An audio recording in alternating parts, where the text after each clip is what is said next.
E aí, gurizada, nosso encontro agora é para conversar sobre as fases da reparação, ou seja, como é que esse processo ocorre, como é que se dá o processo de reparação, quais são os elementos, quais são as etapas desse processo. Tá? Até um tempo atrás, o processo de reparação ele era subdividido em fase inflamatória, proliferativa e de maturação, também conhecida como de remodelagem.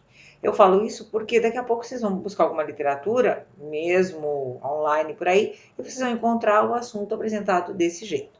Mais recentemente, se inclui uma outra fase, que é a fase de hemostasia.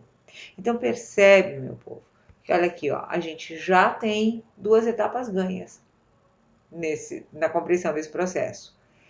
É parte de um processo de reparação que ocorra a hemostasia, ou seja, a formação do coágulo na lesão, porque a gente sabe que a formação do coágulo cursa com liberação de mediadores químicos, tá? Fechamento da área, mas cursa com a presença de mediadores químicos, restos teciduais e instiga o aparecimento de uma inflamação, que vai constituir então a fase inflamatória da reparação, tá? E a partir dela vai se desenvolver a fase proliferativa e, subsequentemente, então, a fase de maturação ou remodelagem.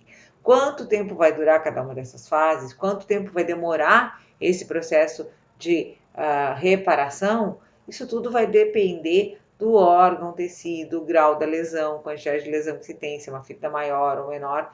Então, e vão existir vários fatores que vão determinar variações nesse processo. Tá? E sobre isso também a gente vai conversar depois mais tarde. Então, só mostrando para vocês aqui que isso tudo é um processo desencadeado invariavelmente pela hemostasia, tá? Seguida essa então por inflamação que se sobrepõe à fase proliferativa, que se sobrepõe à fase de maturação. Então isso é muito importante. A gente nunca vai encontrar, se eu vou olhar lá na histologia de um processo de reparação, eu nunca vou encontrar só uma das etapas, ou muito raramente eu vou encontrar só uma das etapas. Eu vou sempre encontrar essas transições de uma etapa para outra. E dependendo do tamanho da lesão, eu vou encontrar todas as etapas acontecendo simultaneamente. Compartimentalizado, né? Áreas mais de hemostasia, áreas de inflamação, áreas de proliferação e áreas mais antigas já de maturação dessa lesão. Mas agora a gente vai entendendo tudo isso aos poucos. Então vamos falar das fases propriamente ditas. Vamos começar com a fase de hemostasia inflamatória. E aí, nessa fase, o que a gente tem? Então, a gente tem a formação do coágulo, né? Tem a lesão, dano vascular, liberação de elementos do sangue, formação do coágulo. A presença desse coágulo ali, liberação de elementos plaquetários, liberação de elementos do endotélio vascular, tudo isso vai incitar uma inflamação. Vai chamar para aquele local células inflamatórias, lembra, no primeiro momento neutrófilos, mas depois uma grande quantidade de macrófagos, tá? Além de todos os outros elementos, né? Que a gente tem uma inflamação já aguda bem estabilizada, então começa aqui na inflamação aguda, na sequência a exudação dos leucócitos, né? Que vão lá para aquele tecido fazer inicialmente a remoção dos elementos, dos restos teciduais. Não é possível ocorrer reparação, ocorrer a fase proliferativa numa área que ainda está cheia de restos teciduais. Então, um primeiro movimento dessa entrada de migração, dessa entrada de células do tecido, de migração de células induzidas já pela presença do coágulo, é a remoção de restos teciduais. Tá? Quem faz isso? Principalmente leucócitos, né? Ou isso é feito por leucócitos, alguns neutrófilos, mas principalmente macrófagos. Tá? Quem é o grande fagócito, como a gente já viu em aulas anteriores, o grande fagócito é o macrófago, que vai fazer então a destruição desses elementos, né, rede de fibrina, vai remover restos celulares e, junto disso, vai produzir substâncias que vão instigar ou que vão preparar o tecido para a próxima fase, que vão induzir a ocorrência, nem preparar o tecido, que vão induzir de fato a ocorrência da próxima fase. Então, a hemostasia é importante para que ocorra esse momento inflamatório, e esse momento inflamatório é importante para que a gente tenha naquele lugar um tecido limpo, né, isento ou quase isento de restos teciduais, e com a diversidade de fatores solúveis, de substâncias necessárias para que ocorra a próxima fase, que é a fase proliferativa. Então, aqui só mostrando para vocês na vida real, são os experimentos que a gente fez, que eu fiz junto com o pessoal do ClinPet, né? Então, uma lesão induzida, uma lesão experimental induzida, onde a gente vê aqui ó, uma grande crosta, tá? E a inflamação já acontecendo. Tem uma área inflamatória bem presente, mesma coisa, uma grande crosta com intenso infiltrado inflamatório, olha aqui ó, vasos muito repletos de sangue, O que é isso? Inflamação aguda, né? Visando justamente remover todos esses restos teciduais, tá? Essa lesão cutânea. Aí, instalada essa fase inflamatória, transcorrendo essa fase inflamatória, a gente está pronto para passar para a fase proliferativa, tá? Na fase proliferativa, os macrófagos ou neutrófilos que estão naquela área, mas especialmente os macrófagos, né? Eles tendem a produzir, além de linfócitos, eles vão produzir substâncias, tá? Que são os chamados fatores de crescimento. E são os fatores de crescimento que vão instigar a proliferação das células. A gente tem ali uma área de lesão. A gente precisa que as células proliferem para repor aquele tecido lesado. E aí vai ocorrer proliferação das células para promover fibroplasia, angiogênese e, se for o caso, dependendo do tecido, reepitelização. Tá? Então, os fatores de crescimento celular vão fazer essa estimulação das células para que elas entrem em ciclo e para que elas proliferem. Tá? Os fatores de crescimento celular são centenas, tá? Existem muitos mesmo, ligados a diferentes superfamílias cuja expressão, cuja produção é modulada por diferentes genes, tá? Mas assim, ó, vou só citar para vocês alguns dos mais comuns, como FGF, né? O fator de crescimento de fibroblastos. Só lembra aqui, ó, sempre que vocês virem nessas sopas de letrinhas aí de textos técnicos, a sigla GF, se refere a Growth Factors, que quer dizer fator de crescimento, tá? Então, mesmo em português, se usam essas siglas dessa forma. Olha aqui, ó, fator de crescimento epitelial, fator de crescimento derivado de plaquetas, esse aqui estimula uma série de células, inclusive fibroblastos, a proliferarem. O VEGF, fator de crescimento do endotélio vascular, neural, olha aqui, ó, o NGF neural, tá? Aí, outros que a gente viu, substâncias que serviam, isso é bacana também de ver, substâncias que serviam lá de mediadoras químicas da inflamação, aqui podem funcionar também como fatores de crescimento. Então, de novo, a gente não dissocia os processos. Eu acho que essa é a coisa mais fascinante disso tudo que a gente está vendo. A gente não dissocia os processos. Eles se sobrepõem. Olha aqui, ó, TNF, né, fator de necrose tumoral, interleucinas, interferon, todas essas substâncias também colaboram no processo. Quem produz todas essas substâncias? As células do próprio tecido, né? Células endoteliais, células de músculo liso, os monócitos e os macrófagos. Lembra de inflamação? Para que os monócitos e os macrófagos chegassem. São os monócitos e os macrófagos, então, que produzem os monócitos lá no sangue, né? Macrófagos no tecido, que produzem as substâncias mesmo, ou instigam as células teciduais também a produzir esses fatores de crescimento. Então, situação atual da nossa lesão. Nós temos inflamação instalada e a partir dessa inflamação a gente tem a produção de fatores de crescimento e, consequentemente, estímulo para a proliferação das células do tecido, tá?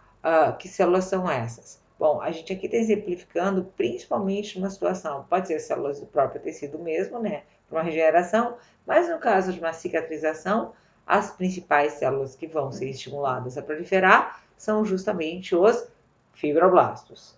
E ou, se tiver necessidade, né, se tiver naquele tecido, células epiteliais também que vão fazer a reepitelização das bordas para o centro. E os fibroblastos, então aqui, começam a proliferar, né, são essas células aqui, dessa forma mais bagunçada aqui, são os leucócitos, tá? E aqui essas células mais alongadas, fusiformes, são fibroblastos, que além de proliferar, são instigados a produzir colágeno, tá? Colágeno tipo 3 ou colágeno tipo 4. Que são colágenos bem finos, bem delgados, mas são facilmente produzidos por essas células. Então, eles produzem rapidamente esse colágeno, bem na ideia de fechar, de consolidar essa lesão, né? Mesmo que isso ainda não dê a resistência mecânica necessária para esse tecido. Tá? Então, esse aqui é um momento em que a gente tem uma grande quantidade de células, sejam macrófagos ou fibroblastos, a gente tem essas duas populações de células, e esses fibroblastos produzindo esse colágeno bem fino, bem delgado. Tá? Então, aqui, ó, um fibroblasto com seus prolongamentos, ele já produzindo colágeno. Outro elemento extremamente importante da fase proliferativa é a neovascularização. Pensa assim, ó, a gente está produzindo tecido, esse tecido precisa de nutrição. Então, é fundamental, é bem óbvio, bem lógico, que vai ocorrer também proliferação vascular. É natural, é necessário, né? E a gente vai chamar isso, então, de neovascularização ou angiogênese. Alguns chamam de neoangiogênese. Eu não gosto desse termo porque eu acho que é redundante, tá? Aqui já está dizendo, ó, angiogênese, formação de vasos. Ou nova vascularização, tá? Então, essa angiogênese, ela se dá a partir dos vasos pré-existentes, os vasos existentes naquele tecido, tá? E as células endoteliais começam a proliferar e esses vasos começam a ramificar. Esse início de proliferação se dá com a formação de capilares muito finos, tá? Então, o que a gente vê aqui, ó, é uma rede a partir dos vasos pré-existentes, esses maiores, uma rede de capilares ou de vasinhos muito finos e que são vasos assim, muito rústicos, tá? São vasos que, por serem muito jovens ainda, por terem células endoteliais muito jovens, essas células endoteliais não fazem aquelas junções bem densas. Então, são vasos que tendem a ser muito permeáveis. Então, esse tecido é um tecido que naturalmente é edemaciado, tá? Ele é constituído por vasos que são inicialmente muito permeáveis, tá? Então, qual é a nossa situação atual? A gente tem um tecido, tá? Que a gente tem uma ampla população de macrófagos, fibroblastos, produzindo colágeno fino e já com a entrada ou com a proliferação no interior desse tecido de muitos vasos sanguíneos, tá? Vasos sanguíneos bastante finos, rede capilar, e vasos sanguíneos que vão se interconectando, ó. Porque a gente tem um brotamento e esse brotamento vai se interconectar com os vasos adjacentes, os vasos próximos a eles.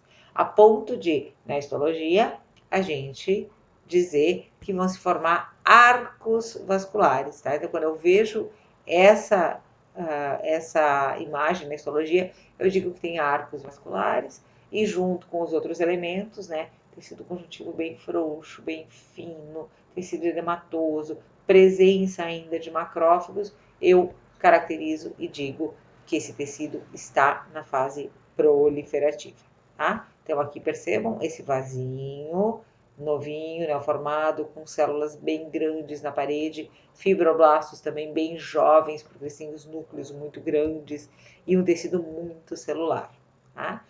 Bom, esse tecido que é frágil, que está muito muito permeado tem edema nele, né? Tá muito permeado de líquido, ele tem muito líquido no interstício dele, porque os vasos são ainda permeáveis. E esse tecido que é muito avermelhado, porque ele tem uma quantidade muito grande de vasos, então esse tecido que resulta dos elementos fibroplasia mais angiogênese, a gente chama de tecido de granulação, tá? Esse nome granulação é horrível, porque ele, às vezes, faz a gente confundir isso lá com granuloma. Granuloma a gente já sabe, né? Aquela lesão da inflamação, a inflamação é um dos padrões morfológicos da inflamação crônica, lesão nodular, que tem centro caseoso, que tem infiltrado inflamatório mononuclear e tem uma cápsula fibrosa, tá? E isso é o granuloma. O tecido de granulação é esse tecido característico da fase proliferativa da reparação e que é constituído por um tecido com muitos vasos, geralmente vasos finos, formando arcos, e grande quantidade de fibroblastos com uma matriz colágena fina e algumas células inflamatórias ainda. Isso é tecido de granulação. O tecido de granulação é da reparação. O granuloma é um dos padrões morfológicos da inflamação crônica. Só para complicar um pouquinho a vida de todo mundo, eu vou contar aqui um segredo entre nós. A cápsula do granuloma, na verdade, ela é constituída por tecido de granulação, tá? Mas depois, essa é uma informação que fica aqui. Depois a gente pensa um pouco sobre isso, tá? A cápsula é fibrosa e ela cresce a partir, ou cresce para repor, para cicatrizar uma inflamação, tá? Então, na verdade, a cápsula é tecido de granulação. Então, tem tecido de granulação dentro do granuloma. Mas eu vim falando por que deram então esse nome tão parecido com aquela outra lesão que não tem nada a ver com isso. Bom, porque no início, quando enxergaram essa lesão, vocês vão ver se vocês concordam comigo, perceberam que a superfície dela, ó, tem essas áreas avermelhadas. Aqui, esse aqui tem até um pouquinho de pus ali em cima, mas tudo bem, né? Então é esse aspecto que o pessoal às vezes comumente fala por aí que é carne viva, tá? Então, um tecido bem avermelhado, mas não flui sangue, só é um tecido bem vermelho, e é diferente da hiperemia, que esse avermelhamento é homogêneo. Aqui a gente vê pontos mais avermelhados.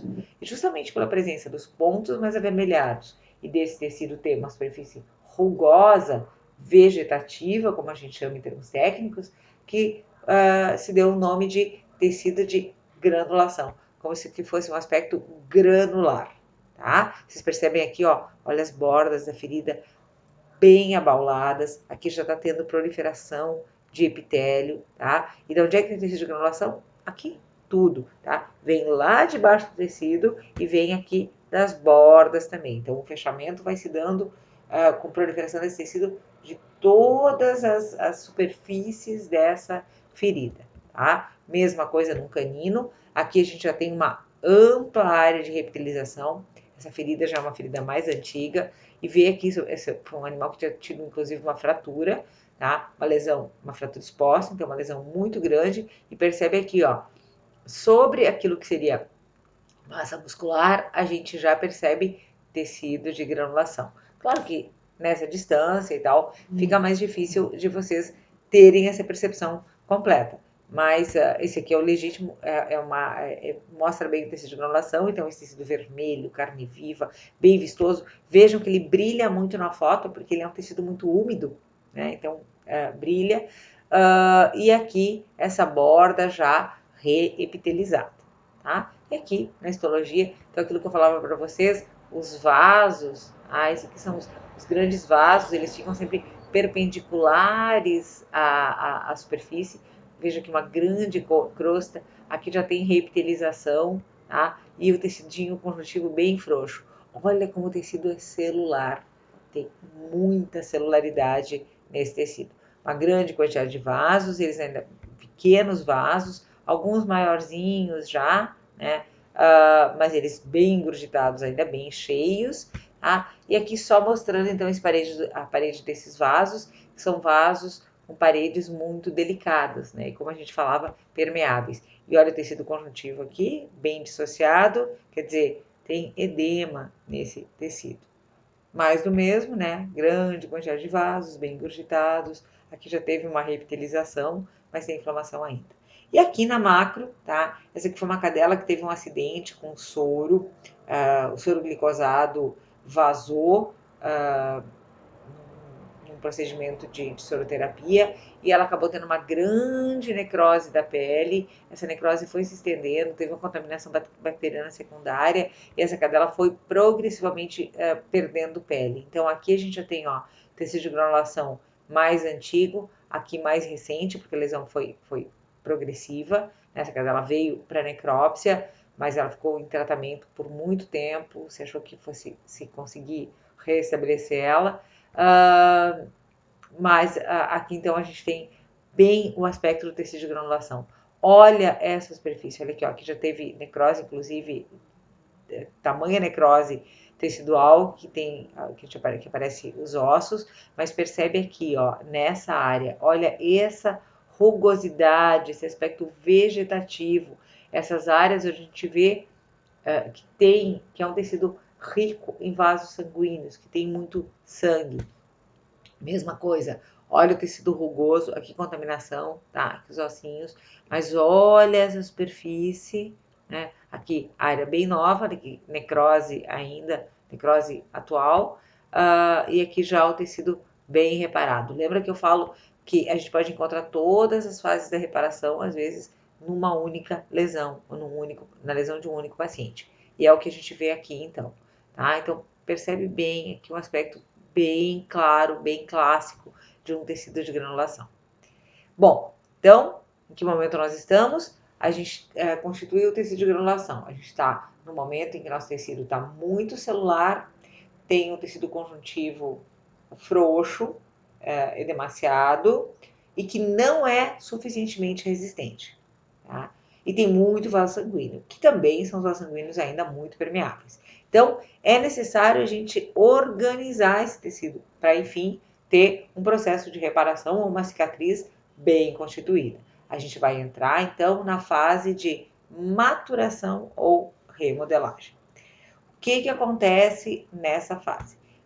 Essa fase também alguns chamam de fase de contração da ferida, de contração da ferida, porque realmente esse é o momento em que aquela ferida vai diminuir de tamanho, tá? Que a gente vai perceber. A gente já vinha percebendo isso lá na fase proliferativa, mas aqui isso vai acontecer de forma mais intensa. E é o momento também, ou é a partir desse momento, que vai ocorrer a recuperação das propriedades mecânicas daquele tecido. A gente fez uns trabalhos muito legais com o pessoal do Cleanpet, em que se testava, depois da lesão, se testava a tensão daquela cicatriz, com um equipamento que chama tensiômetro, e quanto aquele equipamento resistia. Então a gente via direitinho a fase, né, conseguia correlacionar direitinho a fase com o aumento da tensão do tecido daquela ferida. Bom, características dessa fase, o que ocorre de fato nessa fase? Vai acontecer uma remodelagem do colágeno, lembra que eu disse que era colágeno 3 ou 4, que é um colágeno frouxo, ele vai ser substituído por colágeno tipo 1. Mas inversão de número, sim, é porque tem toda uma confusão na hora da descoberta dos tipos de colágeno, então a ordem deles ela é uma bagunça mesmo. Tá? Então, substituição do colágeno tipo 3, que é o colágeno mais frágil, pelo colágeno tipo 1, que é o colágeno mais denso, que se deposita em fibras paralelas, em feixes paralelos, organizados, tá? Com menos fibroblastos. Não precisa tanto fibroblasto, precisa bons fibroblastos que produzam colágeno tipo 1. Tá? Também vai diminuir o número de vasos, tá? Vai ter uma apoptose dessas células, tanto de fibroblastos como de células endoteliais, e vai se ter um número mínimo de vasos necessários para manter aquele tecido bem irrigado, mas não precisa aquela exorbitância de vasos. Então, vão ser poucos vasos bem constituídos, de paredes bem estruturadas e não permeáveis, tá? e se for o caso, vai ter também reepitelização. Tá, mas de que jeito acontece isso? Tira colágeno, troca de colágeno, diminui o número de fibroblastos, diminui o número de vasos. Como é que tu sinaliza para essas células? Como é que tu elimina esse colágeno tipo 3? Ele fica lá? Não, o colágeno tipo 3 eliminado e tem que ter uma sinalização para a apoptose dessas células. Quem faz isso vão ser macrófagos. Olha aqui, ó. Lembra? Células alongadinhas são fibroblastos. Essas com uma morfologia bem estranha são macrófagos. Nesse momento, a gente vai ter uma reinvasão de macrófagos, tá? É uma nova invasão de macrófagos para essa área tecidual e esses macrófagos é que vão coordenar todo esse processo. É como se a gente tivesse, mal falando, tá? Uma nova onda inflamatória. E aí, só para vocês verem que isso é verdade, que eu não estou inventando esse negócio todo, que está muito bem comprovado por trabalhos científicos, mas só para ver na prática que isso é real, pensa quem já teve ou quem já acompanhou algum paciente que já teve uma grande lesão. A lesão está fechando, tá? Tem aquele momento em que a ferida já está praticamente fechada.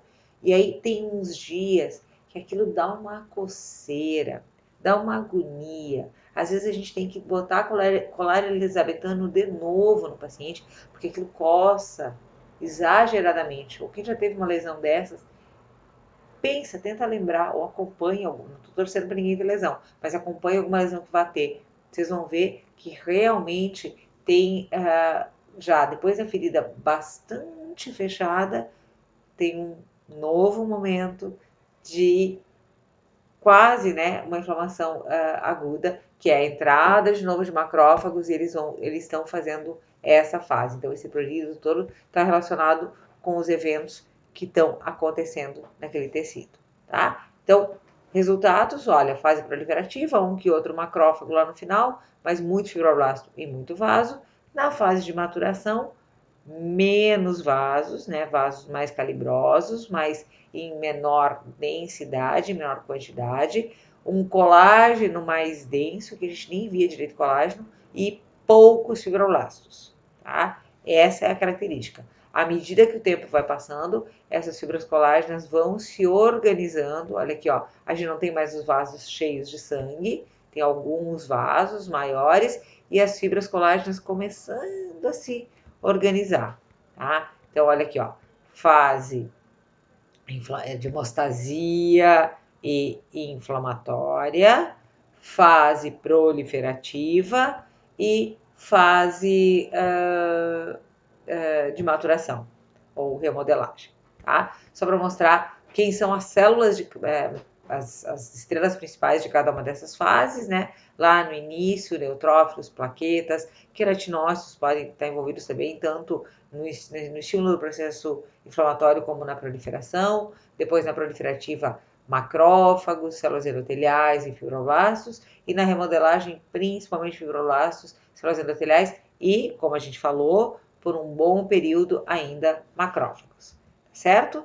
Aqui muito bacana também mostrando o que a gente tem, né, que eventos a gente tem, principalmente em cada uma dessas fases, tá? Então, aqui são eventos bem inflamatórios, bem ligados à imunidade inespecífica. Aqui a gente tem, então, aumento da proliferação celular e uma necessidade importante de oxigenação do tecido. Guarda isso, vai ser importante para a gente ver problemas na cicatrização depois. Então, uma necessidade importante de oxigenação. E depois, já na fase de remodelagem, síntese de colágeno, remodelagem, redução, então, do tamanho dessa lesão. E olha aqui que legal, tá? Quais seriam os principais medicamentos? Isso aqui não é receita, tá, gente? Vocês precisam estudar depois lá na terapêutica, vocês vão entender o porquê de tudo isso. Mas só para mostrar que realmente para cada uma dessas fases de inflamação são indicadas terapias diferentes. Então, daí a necessidade e a importância da gente reconhecer esse processo. Aqui uma lesão fantástica, isso aqui estava no abdômen de um equino, tá? Então essa musculatura é a da barriga, né, do abdômen desse cavalo.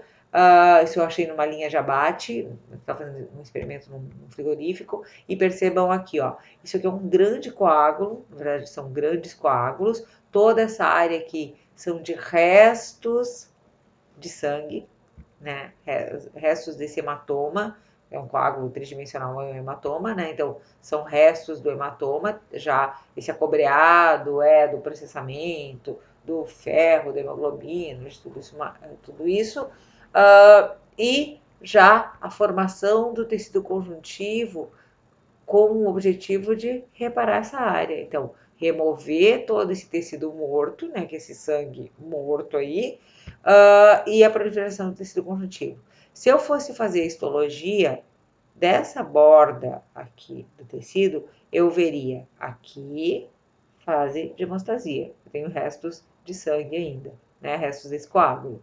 Aí, entrando um pouquinho mais, fase inflamatória, entrando um pouquinho mais, fase proliferativa, eu ia ver aquele tecido conjuntivo com aquele arranjo todo proliferativo e já vou encontrar aqui esse tecido conjuntivo bem maduro, então em remodelagem, tá? Então, muito importante, eu trago essa imagem aqui para mostrar para vocês na prática, na vida real, que a gente realmente encontra essas fases concomitantes. Isso aqui é uma cápsula, né, dessa lesão. Poderia ser a cápsula de um abscesso, é a mesma coisa. Poderia ser a cápsula de um granuloma, é a mesma coisa, tá? Então, a ideia sempre é essa. Quando vocês nunca mais enxerguem uma cápsula fibrosa do mesmo jeito, tá bem? Sempre pensem